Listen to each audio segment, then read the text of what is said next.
Hello students, कैसे हैं आप सब। तो आई होप आपने पिछला लेक्चर जिसमें हमने सबसेट्स के बारे में बात करी थी वो आपने ढंग से देख लिया होगा, समझ लिया होगा। अब उस चीज को और बेहतर तरीके से समझने के लिए मैं लेकर आया हूं कुछ क्वेश्चन सबसेट्स के। तो चलिए without wasting a single minute हम लोग अपने डिस्कशन स्टार्ट करते हैं।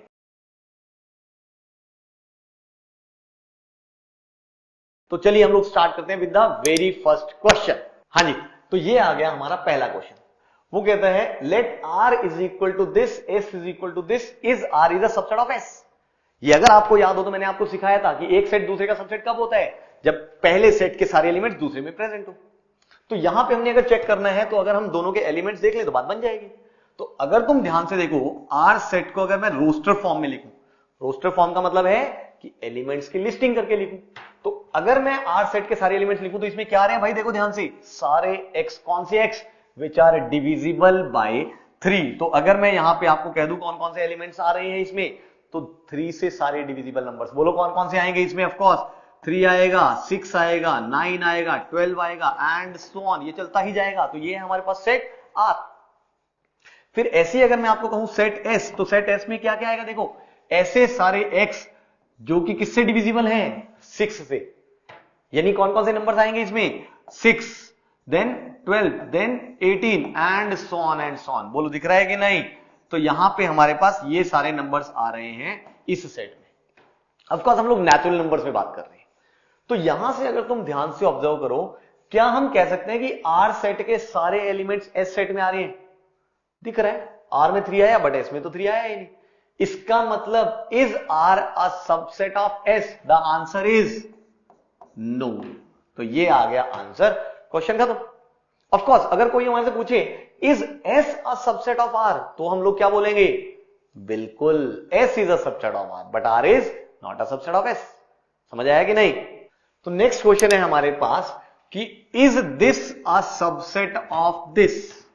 तो देखिए बड़ी सीधी सी बात है भाई, इस सेट में आ रहे हैं सारे x। कौन से x? जिसके लिए x स्क्वायर प्लस 1 किसके इक्वल है, 0 के। एंड ऑफ कोर्स यहां पे x क्या है, एक रियल नंबर। तो यहां से यानी हमें एक ऐसा रियल नंबर सोचना है x जिसका स्क्वायर किसके इक्वल आ जाए, -1 के। सोचो ऐसा रियल नंबर, बोलो कोई होता है कि नहीं होता है। ऐसा तो कोई रियल नंबर होता ही नहीं है। Is that okay?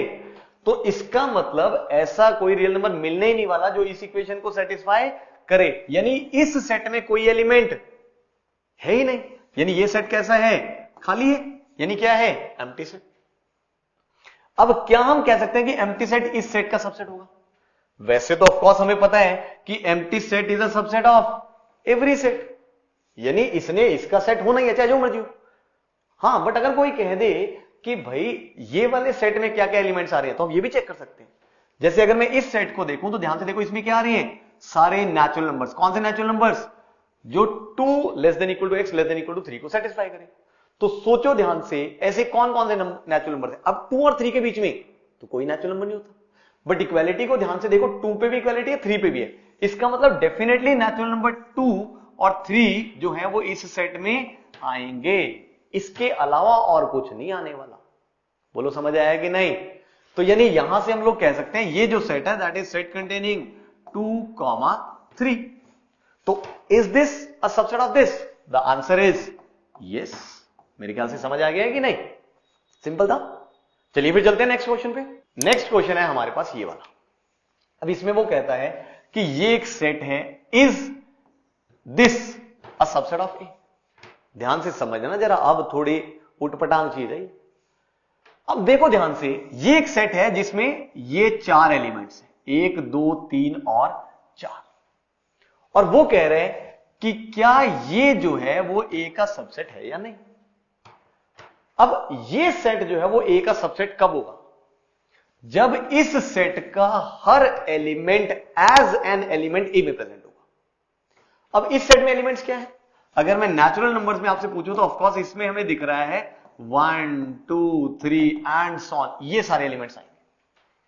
अब तुम मुझे सोच के बताओ, जैसे इस सेट का जो एलिमेंट है भाई, ये अगर इसका सबसेट होगा तो इसका हर एलिमेंट ए में प्रेजेंट होना चाहिए। तो क्या इस सेट का ये जो एलिमेंट है वो ए में प्रेजेंट है?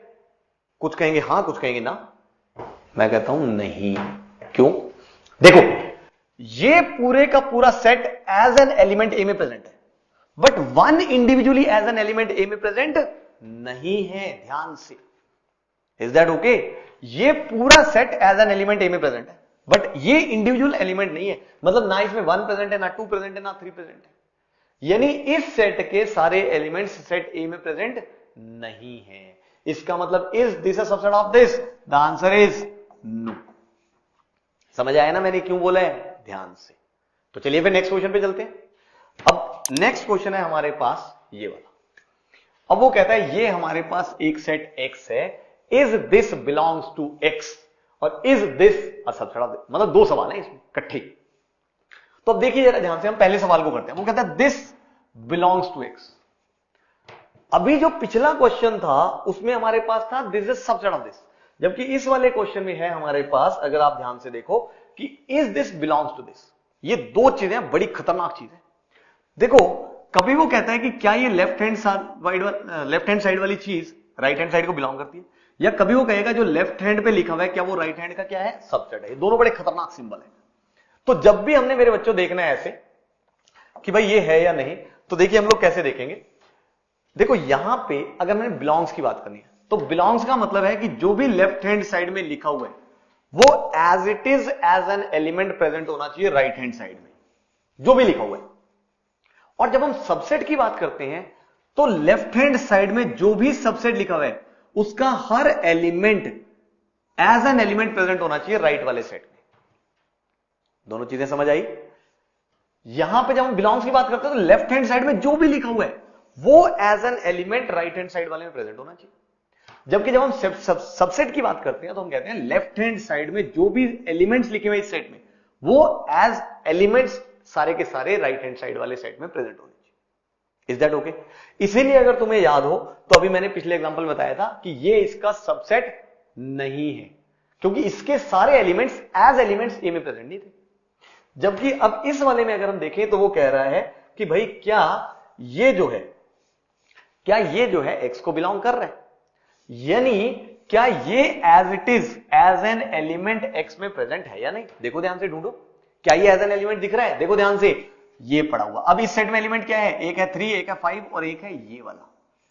तो ये एज एन एलिमेंट प्रेजेंट है। तो अगर कोई हमसे पूछे is this belongs to this, तो हम लोग क्या बोलेंगे पहले क्वेश्चन का answer? The answer is yes. I hope clear है, समझ आ रहा है कि नहीं आ रहा है? चलिए फिर आगे बढ़ते हैं। अब इसमें वो कह रहा है is this a subset of x. अब जब हमने सबसेट देखना है तो मैंने अभी भी क्या बताया था कि लेफ्ट हैंड साइड वाले सेट के जो भी एलिमेंट है, अब लेफ्ट हैंड साइड वाले में एक ही एलिमेंट है, दैट इज दिस। क्या ये एज एन एलिमेंट एक्स में प्रेजेंट है? बोलो, क्या ये एज एन एलिमेंट एक्स में प्रेजेंट है या नहीं? The answer is no. इसका मतलब क्या लेफ्ट हैंड साइड वाले सेट में जितने भी एलिमेंट्स हैं वो सारे के सारे एक्स में प्रेजेंट है कि नहीं? नहीं है। इसका मतलब इस सेकंड वाले का आंसर क्या आ गया हमारे पास? नो। ध्यान से, ये बेहद इंपॉर्टेंट चीज है। ये छोटी छोटी चीजें ऑब्जेक्टिव क्वेश्चन में भी पूछी जा सकती है या वाइवा में भी पूछी जा सकती है। तो you must be very clear with these two things कि कब बिलोंग करता है और कब सबसेट होता है। Am I clear? चलिए फिर नेक्स्ट क्वेश्चन पे चलते हैं। अब वो कहता है कि भाई an एक सेट हमारे पास डिफाइंड है लाइक दिस। तो उसने बोला क्या 6n जो है वो सबसेट ऑफ 3n है?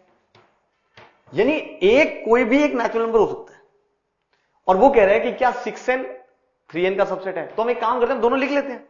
देखो an अगर ये है तो मैं अगर आपसे पूछूं 6n क्या आएगा, यानी a को हमने क्या पुट कर दिया भाई 6, तो इसमें क्या आएगा हमारे पास? देखो ध्यान से, a को पुट किया 6 तो ये क्या आ गए 6p, where p belongs to set of natural numbers. यानी इस सेट में आ रहे हैं सारे नंबर्स किस टाइप के? 6p टाइप के, where p is some natural number. तो p को नेचुरल नंबर रखना शुरू करो, 1 2 3 एंड सो ऑन। तो सबसे पहले रखा 1 तो बोलो क्या आ गया 6, p को रखा 2 तो बोलो क्या आ गया 12, p को रखा 3 तो बोलो क्या आ गया 18, p को रखा 4 तो क्या आ जाएगा 24 एंड सो ऑन। ऐसे चलता जाएगा। ये तो है 6n। अब अगर मैं आपको कहूं 3n, यानी इस बार हमने a को क्या रख दिया इसमें 3, तो ये क्या आ जाएगा set of all 3p such that p belongs to natural numbers।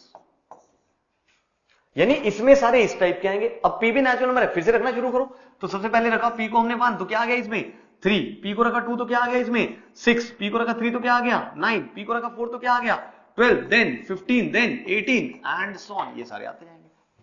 तो अब ध्यान से देखो, क्या 6n is a subset of 3n, यानी क्या 6n के सारे एलिमेंट्स 3n में प्रेजेंट है एज एलिमेंट्स? नहीं प्रेजेंट। देखो तो यहां से प्रेजेंट है या नहीं? नहीं प्रेजेंट, इसलिए answer is no. Is that नहीं, सॉरी, ये प्रेजेंट है भाई, सॉरी मेरे से गलती हो गई यार, तुम भी गलती करे जा रहे हो, सो रहे हो क्या? इसके सारे एलिमेंट्स इसमें प्रेजेंट है तो सही। 6 इधर भी है, इधर भी है, 12 इधर भी है, इधर भी है, फिर उसके बाद 18 इधर भी है, इधर भी है, तो सारे आएंगे तो सही। इसका मतलब क्या 6n 3n का सबसेट है? बिल्कुल है, तो आंसर इज यस। ध्यान से यार, सोया मत करो, मेरे से गलती हो जाती है, तुम भी गलती कर जाते हो, बी केयरफुल है, गलती हो जाती है, कोई बात नहीं, मैं भी इंसान हूं। चलिए बड़े नेक्स्ट क्वेश्चन पे। तो भाई नेक्स्ट क्वेश्चन है ये, वो कहता है right all subsets of this set. अब ये सेट है जिसमें ये एलिमेंट्स हैं, कितने एलिमेंट्स है भाई इसमें? 2, और हमने इसके सारे सबसेट लिखने हैं। बोलो लिखना शुरू करें। सबसे पहले empty set, empty set is subset of every set. फिर मैंने क्या कहा था, कैसे लिखना सिखाया था, याद करो कि सबसे पहले लिखो एक एक एलिमेंट वाले सबसेट, फिर दो दो वाले, फिर दो तीन तीन वाले, and so on and so. तो सबसे पहले हमने लिखा एम्प्टी सेट, अब एक एक एलिमेंट वाले, तो set containing first element, set containing second element, एक एक एलिमेंट वाले तो दो ही होंगे, फिर दो दो एलिमेंट वाले, of course set containing both the elements, तो वो ये आ गया। अब इसके अलावा और कोई सबसेट हो ही नहीं सकता। वैसे भी दिख रहा है यार, इस सेट में कितने एलिमेंट्स थे? 2, तो इसके सबसेट्स कितने होने थे? 2^2 विच इज ऑफ कोर्स 4, लिख तो दिया हमने। तो ये आ गए सारे के सारे सबसेट्स ऑफ दिस सेट। समझ आया ना? चलिए बढ़ते हैं फिर नेक्स्ट क्वेश्चन पे। अब नेक्स्ट क्वेश्चन है हमारे पास, what is the number of non empty subsets of this set, यानी इस सेट के number of non empty subsets count करने हैं हमने। एक तो तरीका है कि हम सारे सबसेट्स लिख डालें, लिस्ट डाउन करें, गिन लें, बट दिख रहा है यार इसमें कितने एलिमेंट्स हैं हमारे पास, 1 2 3 4 5 6 इतने एलिमेंट्स हैं, तो बहुत सारे सबसेट बनेंगे, इतना तो लिखने में भाई शाम हो जाएगी, इतना टाइम थोड़ी है हमारे पास। तो फिर क्या करें बिना लिखे? देखो एक इंपॉर्टेंट चीज है, उसने बोला number of non empty subsets, यानी ये सबसेट्स गिनने हमने वो जो नॉन एम्प्टी हो।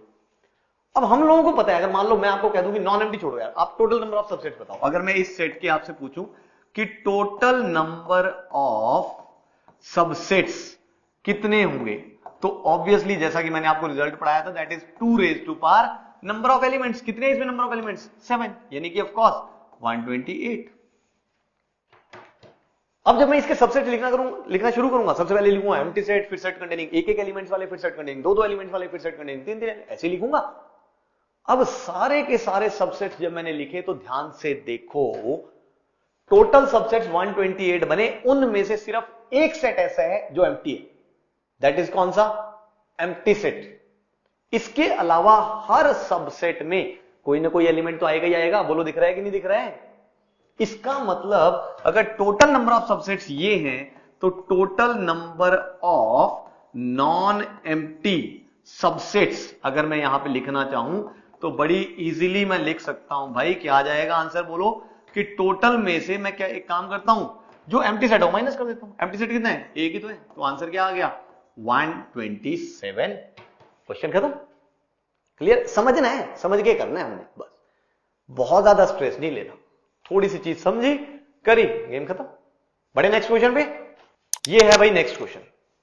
इसमें अब वो कहता है कि ए हमारे पास एक सेट है, set of all X such that X is an odd prime number less than 13। तो what is the number of elements in, किसका सिंबल है ये बताया था मैंने?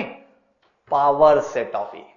पावर सेट ऑफ ए में कितने नंबर ऑफ एलिमेंट्स है ये हमने बताना है।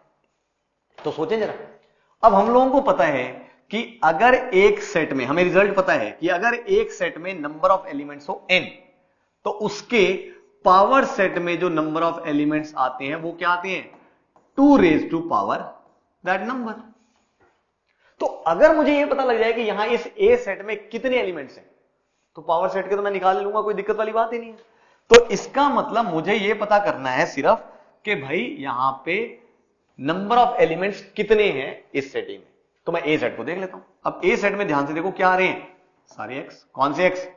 Odd prime number less than 13। चलो बताओ यार जल्दी से मुझे, odd prime number less than 13। बोलो प्राइम नंबर सबसे पहले कौन सा होता है? 2। बोलो वो आएगा यहां पे? नहीं आने वाला। अच्छा 3 आएगा? बिल्कुल आएगा। और क्या आएगा 4, नहीं आएगा 5, then 6, then 7, then 8, then 9, then 10, then 11, then 12, then 13, less than 13 तो 13 नहीं आने वाला, और कोई भी नहीं आने वाला। Is that okay? इसका मतलब यहां से ए सेट में कितने एलिमेंट्स हैं हमारे पास? 4। तो इसके सबसेट में, सॉरी, इसके नंबर ऑफ सबसेट्स कितने हुए? 2⁴। यानी इसके पावर सेट में नंबर ऑफ एलिमेंट्स कितने आए? 2⁴, which is nothing but 16। Question खत्म। क्लियर है? चलिए नेक्स्ट। अब नेक्स्ट क्वेश्चन है भाई हमारे पास ये, अब जरा ध्यान से। वो कहता है 2 फाइनाइट सेट्स हैं जिसमें एक में m एलिमेंट्स है और एक में n एलिमेंट्स है। लो हमने सेट्स मान लिए a और b। देखो क्वेश्चन को पढ़ते हुए इंटरप्रेट करना और समझना बहुत जरूरी है, तो इसलिए हमेशा ध्यान से पढ़ के साथ साथ समझते हुए इंटरप्रिटेशन करते हुए हमें आगे बढ़ना है। तो एक सेट हमने माना a, एक हमने माना b, एक में नंबर ऑफ एलिमेंट्स है भाई हमारे पास m और एक में नंबर ऑफ एलिमेंट्स है हमारे पास n। फिर वो कहते हैं if the total number of subsets of the first, पहले के टोटल नंबर ऑफ सबसेट्स वो तो अपने को लिखने आते हैं, क्या होंगे हमारे पास? 2m इज 56 मोर। इससे क्या है? 56 ज्यादा है। किससे? Number of subsets of the second, दूसरे के नंबर ऑफ सबसेट। अब दूसरे के नंबर ऑफ सबसेट्स क्या होंगे? 2 तो उसने क्या बोला, इस सेट के जो नंबर ऑफ सबसेट्स हैं वो दूसरे वाले से क्या है? 56 ज्यादा, यानी this is equal to this plus 56। बोलो लिख सकता हूं कि नहीं? यही बात बनी। फिर वो कहते हैं find the values of m and n। तो हमने m और n की वैल्यूज निकालनी है बेटा यहां पे। तो देखो बड़ी सीधी सी बात है यार, इक्वेशन 1 अननोन 2 बड़े नाइंसाफी है। अगर 2 इक्वेशन होती, 2 अननोन होते, हम दोनों को साइमल्टेनियस सॉल्व करते जैसे 9वीं 10वीं में करते थे और अपने क्वेश्चन को सॉल्व कर डालते। बट यहां दिक्कत यह है, इक्वेशन 1 है, अननोन 2 है। जब भी मैथ्स में ऐसी सिचुएशन में फंस जाओ बेटा जहां पे हमारा यूजुअल मेथड ना लगे या हमें नहीं समझ आ रहा है कि क्या करना है, एक ही चीज तुम्हारी काम आएगी and that is your observation. अपनी ऑब्जर्वेशन करनी है आपने कि हम क्या कर सकते हैं जिससे हमारा क्वेश्चन सॉल्व हो जाए। अब इस क्वेश्चन में आप कहोगे सर क्या ऑब्जर्वेशन करें? ध्यान से देखो, इस क्वेश्चन में हम इसको ऐसे लिख सकते हैं 2m minus 2n is equal two of course 56। बोलो लिख सकते हैं कि नहीं? अब तुम कहोगे सर ऑब्जर्वेशन क्या है? ऑब्जर्वेशन ये है कि m and n are the number of elements, यानी डेफिनेटली m और n क्या है? नेचुरल नंबर्स ही हैं। अब ऐसे नेचुरल नंबर्स की 2 की पावर करी माइनस 2 की पावर करी तो 56 आ गया आंसर। अब यार 2 की पावर तो अपने को रटी होती है, तो एक काम करते हैं हम लोग सोच सोच के निकाल लेते हैं जरा। अब इतना मुझे दिख रहा है क्योंकि 2 की पावर m माइनस 2 की पावर n 56 है, यानी डेफिनेटली m को n से क्या होना पड़ेगा? बड़ा होना पड़ेगा। तो रख के देख लेते हैं। अब यह भी दिख रहा है कि दोनों का डिफरेंस अगर 56 है तो बहुत ज्यादा दूर भी नहीं होगी पावर्स, बहुत ज्यादा पास भी नहीं होगी। तो एक काम करते हैं जरा पुट करते हैं। जैसे मान लो मैंने m को रख लिया से m को रख लिया मैंने 5 से, अब m को 5 रखा तो ये क्या बना? 2 की पावर 5 इज 32 में से कुछ माइनस किया 56 आ ही नहीं सकता, मतलब ही नहीं। चलो कुछ बड़ा रखते हैं। से मैंने m को रख लिया 6, m को रखा 6, तो ये क्या बना देखना जरा? 2 की power 6 which is of course 64 minus, अब हम n को क्या रखें? क्या रख सकते हैं? ध्यान से देखो, बोलो क्या रखें? n को 1 रख लें, बात बनेगी? नहीं। 2 रख लें, बात बनेगी? बोलो फिर क्या रखें? बोलो बोलो जल्दी बोलो, शाबाश, क्या बोल रहे हो? जी हां 3। ध्यान से देखो, जैसे m को 6 रखा तो ये बना 64 और n को हमने रखा 3, यानी कि ये क्या बना? 8। 64 माइनस 8 इज 56। इसका मतलब m is 6 and n is 3। इसके अलावा और कोई पॉसिबिलिटी नहीं हो सकती। अब जैसे हम किसी एक की भी पावर बढ़ाएंगे या घटाएंगे तो कभी भी 56 आ ही नहीं सकता। बोलो समझ आ रहा है कि नहीं? इसका मतलब these are the only possible answers for m and n। So answer is m is equal to 6 and n is equal to 3। समझ आया कि नहीं? सो आई होप गाइस आपको ये लेक्चर भी अच्छे से समझ आया होगा। आपको समझ आया होगा कि हम लोग सबसेट्स की चीजों को कैसे कैसे यूज करते हैं, क्वेश्चंस में अप्लाई करते हैं। तो चलिए इसी के साथ मैं आज आपसे विदा लेता हूं। मिलते हैं नेक्स्ट लेक्चर में।